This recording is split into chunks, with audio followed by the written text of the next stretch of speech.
नमस्ते। मेरा नाम है आलोक सोती और आप देख रहे हैं फिजिक्स फंडा बाय आलोक सोती। इस श्रृंखला में आप देख रहे हैं कि टॉपिक पे आधारित जो भी छोटे छोटे सवाल होते हैं उनकी हम लोग प्रैक्टिस कर रहे हैं। आज का टॉपिक है काइनेटिक थ्योरी ऑफ गैसेस। आइए इसके छोटे छोटे सवालों की प्रैक्टिस करते हैं। थ्योरी कभी डिटेल में पढ़ाएंगे आगे कभी। काइनेटिक थ्योरी ऑफ गैसेस के जो न्यूमेरिकल हैं, जो बड़े बारीक न्यूमेरिकल हैं जिसमें गलती के चांस होते हैं, उन्हीं को हम लोग इस श्रृंखला में डिस्कस कर रहे हैं। पहला सवाल कह रहा है which of the following is not assumption of kinetic theory of gases, यानी क्या चीज एज्यूम नहीं की गई है। एज्यूम मतलब ये होता है कि ठीक है ये हो सकता है, लेकिन हम उसको जो है नेग्लेक्ट कर रहे हैं। For example the volume occupied by the molecules of the gas is negligible. सही बात है, ऐसा नहीं है कि मॉलिक्यूल का वॉल्यूम नहीं होगा, इतना कम होता है कि उसको आप निग्लिजिबल कर देते हैं। तो इसका मतलब है ये एजम्पशन माना गया था। Force of attraction between molecules is negligible, बिल्कुल ठीक है।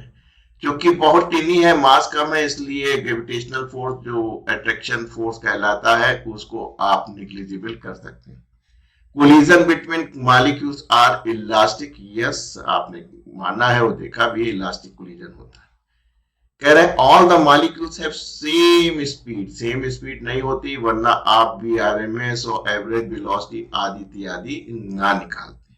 तो आप रूट मीन स्क्वायर वेलोसिटी ले रहे हैं, इसका मतलब साफ है कि all molecule have same speed का assumption kinetic theory of gas में नहीं लिया गया है, यानी कि नॉट ढूंढना था वो आपको मिल गया।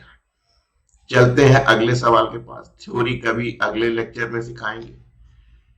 ये देखिए, इसमें आपको क्वेश्चन नंबर 2 में वॉल्यूम ऑक्यूपाइड बाय मॉलिक्यूल निकालना है that contain 4.5 kg of water, यानी इतना वाटर लेंगे तो एसटीपी में स्टैंडर्ड टेम्परेचर प्रेशर पे तो कितना मॉलिक्यूल्स वॉल्यूम ऑक्यूपाई करेंगे। फोर्स को आपने निग्लिजिबल माना भी था अभी पिछले में, अभी भी माना है। गैस इक्वेशन आप जानते हैं, PV equal to nRT, am I right? STP standard temperature pressure, standard temperature 0 degree होता है और प्रेशर आपका 1 एटमॉस्फेरिक होता है। तो प्रेशर आप लिख लीजिए 1 atmospheric 10⁵ newton metre square. Volume यहां से निकल आएगा।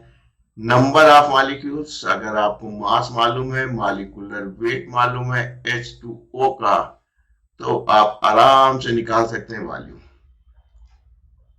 मास आपको केजी में दिया गया, इसलिए आप ग्राम में, क्योंकि मॉलिक्यूलर वेट ग्राम में होता है, इसका आप निकाल सकते हैं। 2 + 16 यानी कि 18।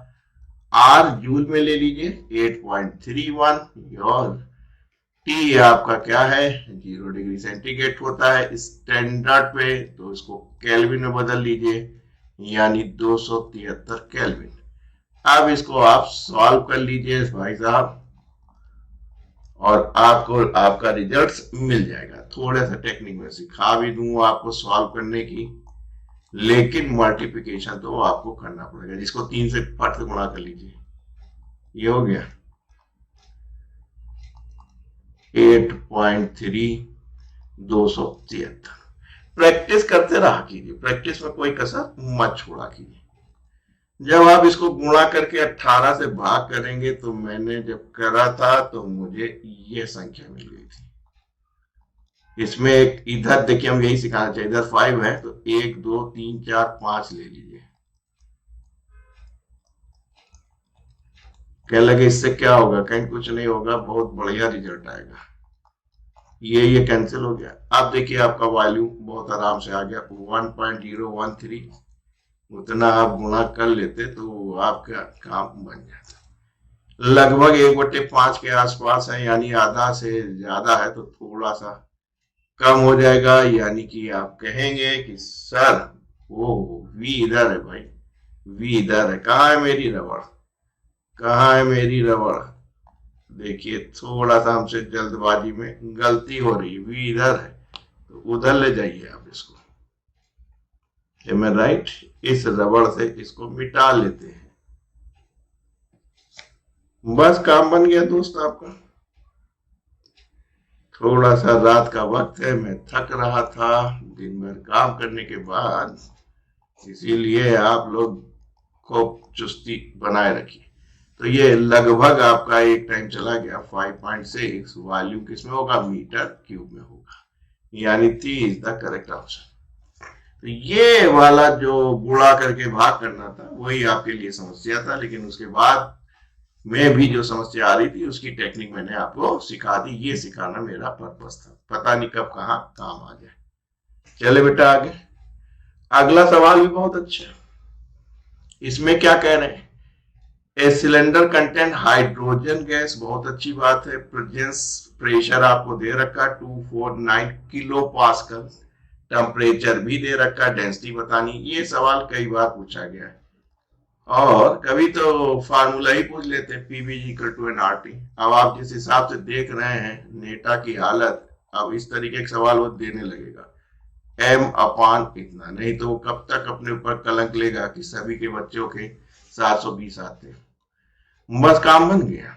इसलिए एम को इधर ले आइए और वॉल्यूम को इधर ले आइए, तो मास बटे वॉल्यूम क्या बन जाता है, डेंसिटी बन जाता है, यानी PM upon R T equal to mass बटे वॉल्यूम, जो कि डेंसिटी बनता है। बस इतने डॉक्टर बन जाते थे आप लोग, लेकिन यहाँ डेटा दिया है, आपको सॉल्व करना पड़ेगा कि साहब डेंसिटी कितनी होगी। आपने कहा सर प्रेशर बताइए, 249 किलो, मॉलिक्यूलर वेट कितना होता है आपका, ये हो गया 2 ग्राम, जिसको आपने किलोग्राम में बदल लिया। हाँ 8.3 जूल पर मोल पर केल्विन, और टेम्परेचर 27 डिग्री है, 273 से जोड़ लीजिए 300 केल्विन बन जाएगा। अब इसको आपको सॉल्व करना पड़ेगा। सबसे पहले ये हटा लीजिए, am I right?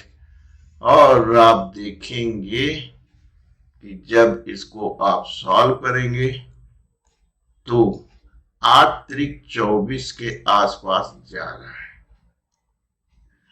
8 त्रिक 24 और 8 का नम 8, लगभग आप इसको ये ले सकते हैं। इससे आपका काम बन गया, इससे ये कट गया, इससे ये 10 कट गया, तो 2/10 यानी 0.2 MKS unit kg metre cube, यानी third is the correct option. तो देखिए चीजें बहुत आसान है, आराम से आप करते रहिए, करते चले जाएंगे, कोई दिक्कत वाली बात आपके सामने नहीं आएगी। थ्योरी कभी डिटेल में बताएंगे, आज न्यूमेरिकल का मन कर रहा है, न्यूमेरिकल सीखिए। Temperature of a gas in a cylinder has volume 4 liter, pressure 100 Newton meter square. If first is compressed at constant temperature, constant temperature कब होता है, जब आइसोथर्मल प्रोसेस होती है। याद आया कुछ? और वैसे भी जरूरत नहीं, पीवी इक्वल टू एनआरटी बहुत है। आर कांस्टेंट है, टी उसने कांस्टेंट कह दिया, am I right? और गैस सेम है, क्या लगे, so that the pressure 150 newton metre square पे चेंज इन वॉल्यूम बताना। तो आपने कहा मोल्स में चेंज नहीं हो रहा है, तो पीवी इक्वल टू कांस्टेंट हो गया कि नहीं हो गया, क्या लगे, उससे क्या हुआ, कहीं P1 B1 is equal to P2 B2।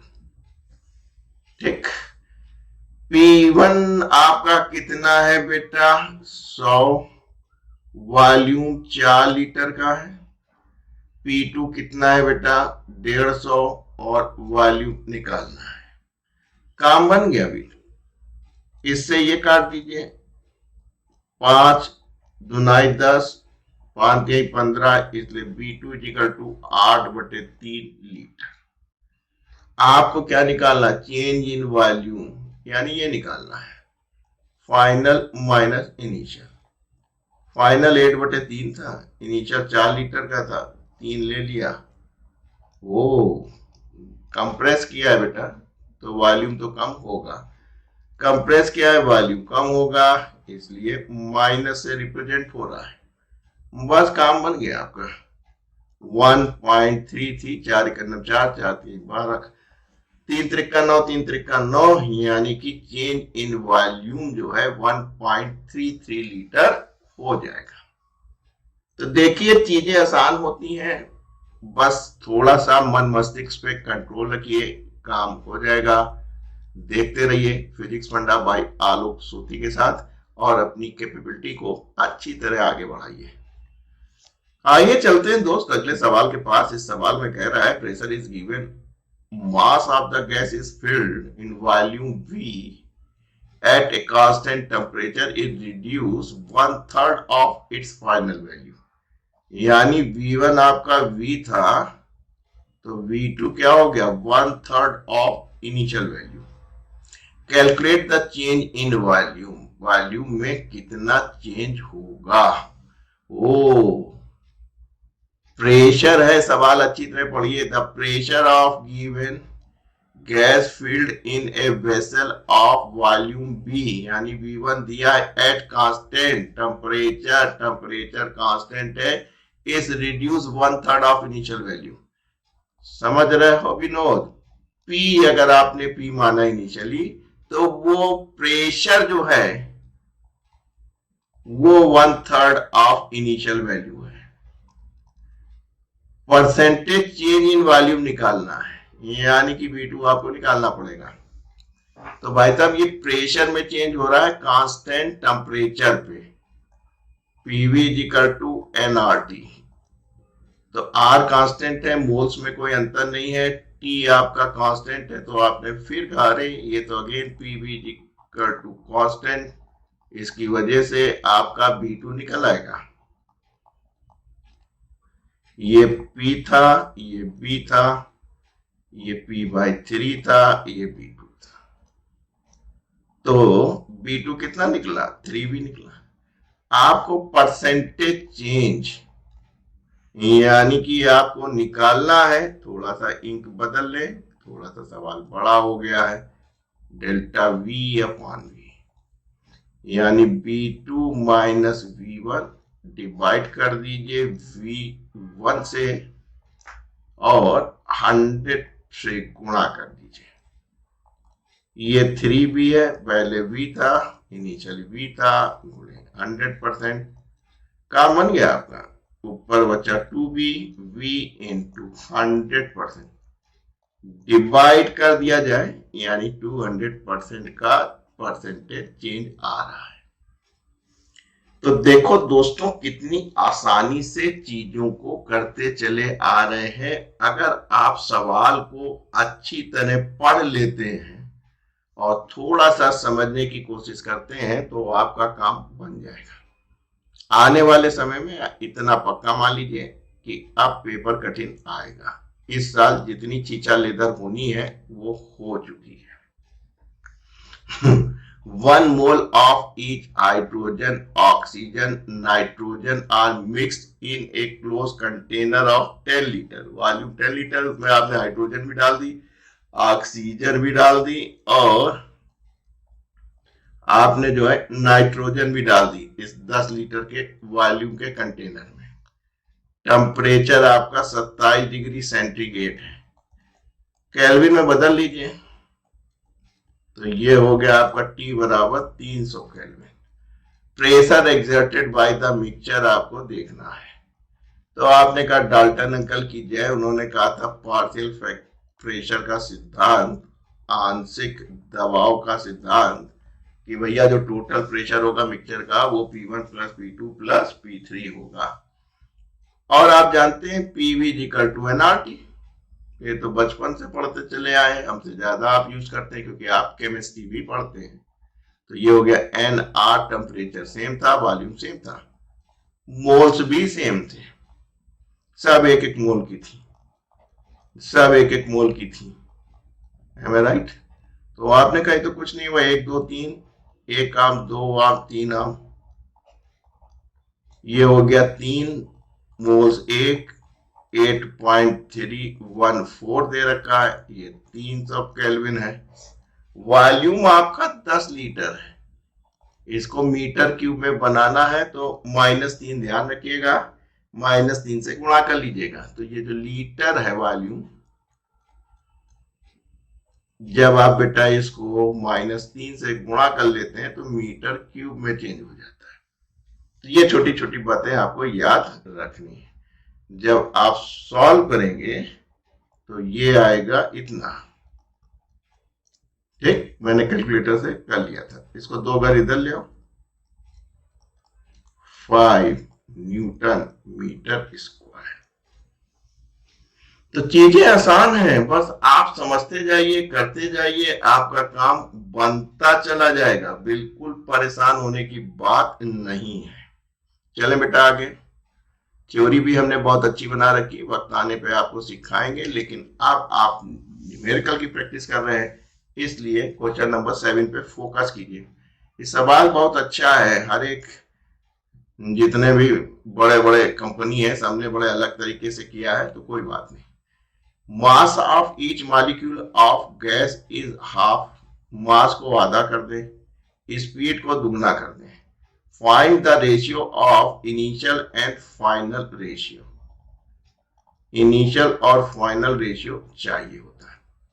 अब कुछ ने पता क्या किया बेटा, कि जो दूसरे के मास और वॉल्यूम माना और पहले को उन्होंने कम किया। ऐसा कुछ मत कीजिए भाई। आप ये मान के चलिए कि पहले आपको मास मालूम था, स्पीड मालूम थी, और बाद में आपने मास ऑफ ईच मॉलिक्यूल को आधा कर दिया और स्पीड को दुगना कर दिया। ये एजम्पशन लेके चलेंगे।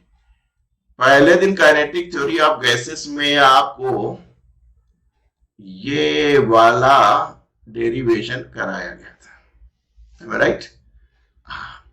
1/3 मास बटे वॉल्यूम इंटू VRMS का स्क्वायर। अब देखिए यहाँ वॉल्यूम की कोई बात नहीं की, मास की बात करी गई है और स्पीड की गई है। मास की कही गई, स्पीड। इसका मतलब ये एज्यूम कर ले कि वॉल्यूम जो है कांस्टेंट है। कायदे से उनको कहना भी चाहिए था, नहीं कहा तो कोई बात नहीं। अब देखिए क्या हो जाएगा, डायरेक्टली प्रोपोर्शनल है ना। इनिशियल का स्क्वायर हो गया, इसमें फाइनल कर लीजिए। तो हम इस एजम्पशन से चल रहे हैं कि हमको पहले मास मालूम था और वेलोसिटी हमारी पहले v थी, तो v का स्क्वायर हो गया। अब मास क्या हो गया बेटा, आधा हो गया। स्पीड क्या कर दी, पहले v थी, अब 2v हो गई, तो 2v का स्क्वायर होगा। काम खत्म। ये 2 ऊपर चला गया, v स्क्वायर ये था, इसका स्क्वायर 4v स्क्वायर, ये कट गया, यानी 1/2। हमारे हिसाब से रेशियो 1:2 होगा। बहुत से जब आप गूगल पे देखेंगे तो 2:1 भी मिलेगा। वो उन्होंने माना था कि बाद वाला मालूम है, पहला वाला ऐसा हुआ है, उससे कोई फर्क नहीं पड़ता। आपको बेसिक्स पता होनी चाहिए, जिससे आपका काम बन जाएगा। चले दोस्तों आगे। थ्योरी बहुत है, लेकिन हम लोग न्यूमेरिकल पे फोकस कर रहे हैं। क्या कह रहा है, at what temperature kinetic energy of a gas molecule is half the value at 27 degree. ठीक है, काम बन गया। आपने कहा sir kinetic energy is directly proportional to temperature. अब आप रेशियो निकाल लीजिए। आपने कहा पहले K1 थी, फिर K2 हो गई, ये है T1 है, ये T2 हो गई।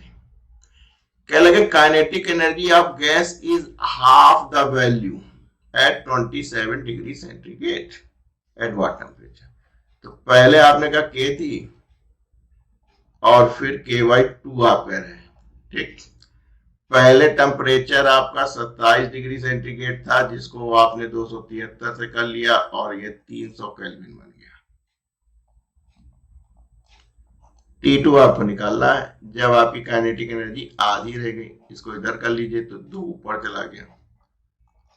बस काम बन गया आपका। अब तो दिखने लगा उत्तर। तो T2 = 300/2 यानी 150 केल्विन। तो दोस्तों चीजें आसान हैं, बस आप थोड़ा सा कॉमन सेंस लगाते रहिए। आप इन थ्योरी में फंसे रह जाते हैं और न्यूमेरिकल लगाने की कोशिश नहीं करते हैं, इसलिए आपको दिक्कत आ जाती है। इसीलिए मैं कह रहा हूं कि बेटा एक नया सेशन लिया है जिसमें देखो बेटा, ये भी सवाल बहुत अच्छा है। इसमें कह रहे हैं in a container two gases neon and argon are filled, find the ratio of root mean square velocity of the molecules of two gases. और मॉलिक्यूलर वेट दिया गया है, temperature of the system is 30 degree centigrade, इसका मतलब constant है। तो आपको मालूम है, इसको मासूम है, V R M S is equal to √3 Boltzmann constant upon molecular weight. देखिए के बोल्ट्जमैन कांस्टेंट है, टी आपका सेम है, बदल नहीं रहा है, इसलिए V R M S is directly proportional to √m के। बस आपका काम बन गया।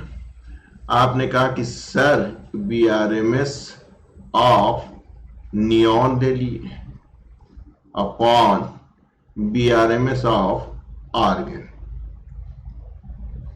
रेसिप्रोकल है तो ये मॉलिक्यूलर वेट ऑफ नियॉन हो जाएगा और ये हो जाएगा मॉलिक्यूलर वेट ऑफ आर्गन, यानी कि रूट को एक साथ ले लीजिए तो molecular weight of argon upon molecular weight of neon. बेटा आप जानते हैं कि मैं स्टेप ज्यादा इसलिए लेता हूं कि आपको समझ में आ जाए। मैं मान के चल रहा हूं आप बिगिनर हैं। 39.9 माइक्रो और ये है 20.2। दोस्त अगर थोड़ा सा अप्रोक्सीमेशन कर ले तो हमारी जिंदगी आसान हो जाएगी। 99.9 है, इसको 40 ले लो, थोड़ा सा जगह है छोड़ दो, √2 हो जाएगा और √2 की वैल्यू आप जानते हैं 1.14 के आसपास होती, तो आप रफली 1.4 वाला टिक करके आ सकते हैं। तो देखिए बगैर कैलकुलेटर के भी आपने आंसर को निकाल लिया। इस तरीके के अब आपको प्रश्न देखने को जरूर मिलेंगे। तो दोस्तों चीजें आसान होती हैं अगर आप थोड़ा सा बुद्धि विवेक लगाएं, काम कर लें। थ्योरी पे आप ज्यादा मेहनत करते हैं, उससे ज्यादा बेहतर है कि आप सवालों को समझने की कोशिश कीजिए, तो आपको ज्यादा बेहतर होगा। जैसे calculate the mean free path, तो आप समझ गए सर, बड़ी थ्योरी पढ़ी, बड़ा डेरिवेशन किया और √2 पाई और ये डेंसिटी आपको मिली थी मॉलिक्यूल्स की और जिस घूम रहे थे उसका डायमीटर का स्क्वायर। हम ये नहीं कहते कि केवल फार्मूला ही पढ़िए, मान के चलते हैं थ्योरी आपने पढ़ी तो आपको ये जो टर्म है कि डेंसिटी मॉलिक्यूल्स कितनी हो रही है और ये डी क्या डायमीटर है, ये वाली जो फैक्ट है वो आपको पता है। अब आपको क्या निकालना है, रेशियो ऑफ लैम्डा निकालना है और आपके पास डेंसिटी का रेशियो दे रखा है 5:3। एम ए राइट, थोड़ा सा बेहतर कर लें। And the ratio of diameter भी आपको दिया है 4:5 का दिया है। तो आपने कहा कोई बात नहीं, λ1 अपॉन λ2, क्योंकि लैम्डा इज ये तो √2 कांस्टेंट, पाई कांस्टेंट है, डेंसिटी और डायमीटर जिसमें घूम रहे हैं, जिस पाथ के डायमीटर में घूम रहे हैं, ठीक, उसका डायमीटर दिया है। रेसिप्रोकल है तो आप n1d1 स्क्वायर कर सकते हैं, इसका हो जाएगा रेसिप्रोकल n2d2 स्क्वायर। बस काम बन गया आपके पास। n2 अपॉन n1 निकाल लीजिए और d2 अपॉन d1 का ध्यान दिया जाए। ये जो डेंसिटी है वो 5:3 है और आपको उल्टा करना है 3/5। यहां पे क्या है बेटा, पहली और दूसरे का डायमीटर 4 है, उल्टा कर दीजिए क्योंकि d2 अपॉन d1 चाहिए। ये हो गया 25/16, डिवाइड कर दीजिए, ये 5 हो गया, 5×15/16 यानी 5:16 आप कह सकते हैं। तो देखिए फार्मूला अगर आप ये समझ गए हैं, डेरिवेशन समझ गए हैं, इसके टर्म समझ गए हैं, तो आपको एग्जाम में ये इस प्रकार का सवाल मिलेगा तो उसको ध्यान से कर लीजिएगा। आइए सर चलते हैं आगे और थ्योरी पे उतना ध्यान मत दीजिए और आगे बढ़िए। ये कभी सिखा देंगे, कोई ऐसी बात नहीं है, कोई ऐसी बात नहीं है, डरने वाली कोई बात नहीं है। आइए क्वेश्चन नंबर 11 पे, बहुत सिंपल है क्वेश्चन नंबर 11। क्या कह रहा है? कह रहा है कि calculate the kinetic energy of molecules of oxygen and neon at 27 degree centigrade.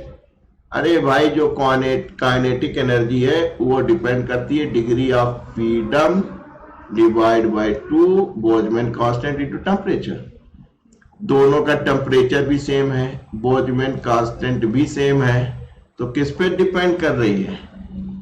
Kinetic energy सीधे सीधे डिपेंड कर रही है डिग्री ऑफ फ्रीडम पे।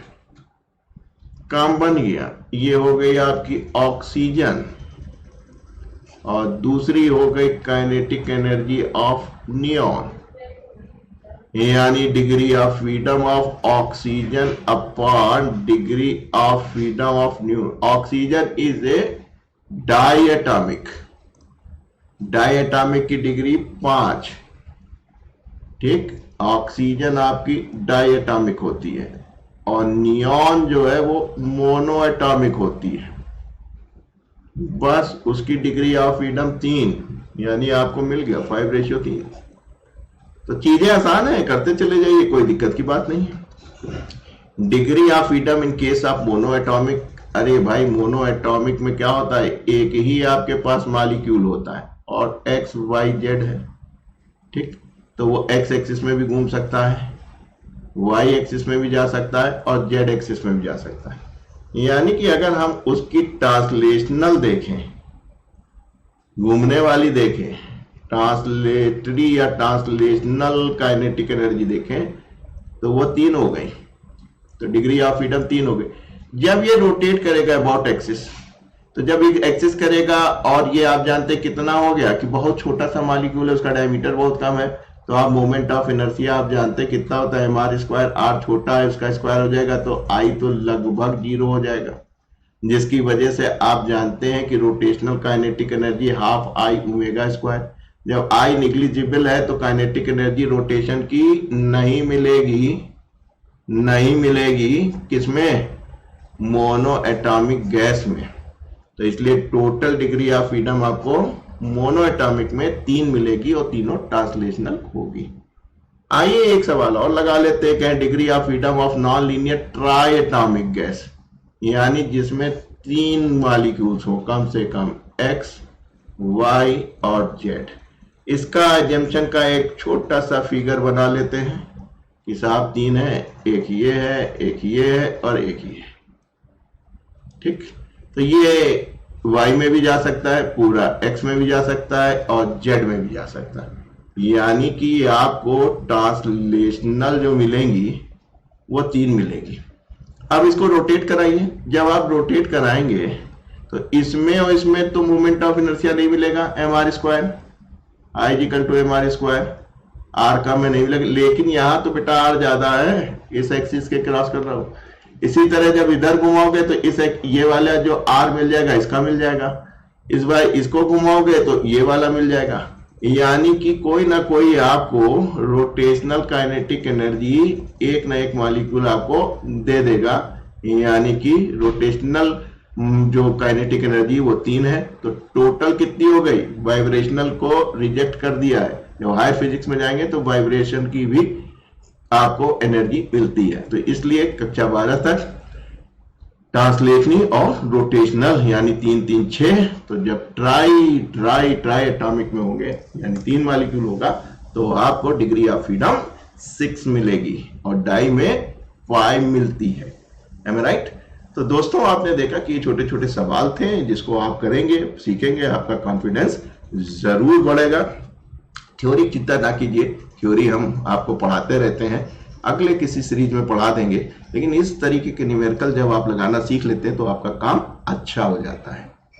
अच्छा लगे तो लाइक करें, शेयर करें और चैनल को एक बार सब्सक्राइब जरूर करें। अगर आपने यहाँ तक मुझको देखा है इसका मतलब आपको पसंद आ रहा है। तो दोस्तों आलोक सोती को दीजिए इजाजत। जय हिंद, जय Bharat, thank you and God bless you.